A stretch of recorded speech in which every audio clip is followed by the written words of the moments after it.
If in fact it is clear that the Russians are not interested in a peace deal and they just want to keep fighting a war, it may very well come to that point. The president has made that in the past. Our belief, the president's belief, is he believes that right now if you start threatening sanctions, the Russians will stop talking.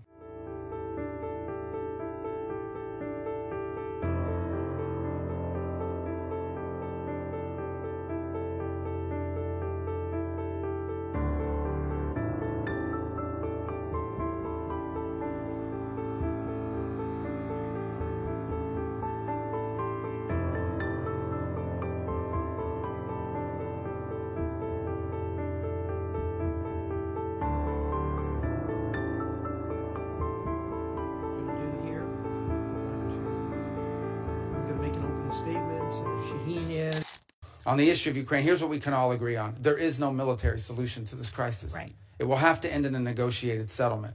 And the fundamental challenge we have in Ukraine is this. Russia wants what they do not currently have and are not entitled to, and Ukraine wants what they cannot regain militarily. And that's been the crux of the challenge.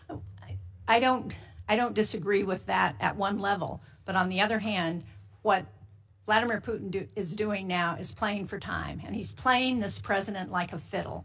And the longer he plays it, the more opportunity he has to gain territory in Ukraine, and the harder it's going to be to get him to the table. What we need to do is to put pressure on Vladimir Putin in every way we can to ensure that we can get them to the negotiating table. Well, I disagree with this playing with a fiddle analogy, because the truth of the matter is when Vladimir Putin woke up this morning, he had the same set of sanctions on him that he's always had since the beginning of this conflict, and Ukraine was still getting armaments and shipments from us and from our allies, and the European Union is about to impose additional sanctions, and the U.S. is looking for no Patriot batteries to be able to transfer from other NATO nations into Ukrainian hands. And what the president's trying to do is end a war.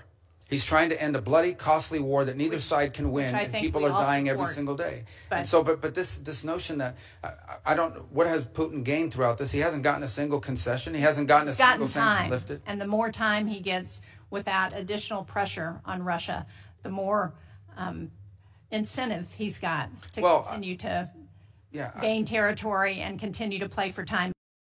I think we have an opportunity to put more pressure on Russia and to push Putin to get to the table and to agree to a just and enduring peace. Do you support that sanctions bill? And do you think we should continue to arm Ukraine and to strengthen the sanctions against Ukraine in order to create the conditions for a real negotiation? Yeah, look, it may come to that point. If in fact it is clear that the Russians are not interested in a peace deal and they just want to keep fighting a war, it may very well come to that point. The president has made that in the past. Our belief, the president's belief, is he believes that right now if you start threatening sanctions, the Russians will stop talking. And there's value in us being able to talk to them and drive them to get to the table. We'll see. Look, they have to do this. No one's claiming that this is a guarantee. President Zelensky reversed himself, showed up, was ready and willing to negotiate. And Putin, I think, my view, continues to play for time. Well, so I hope that we can work together to put more pressure on Putin to get to the table and to resolve this.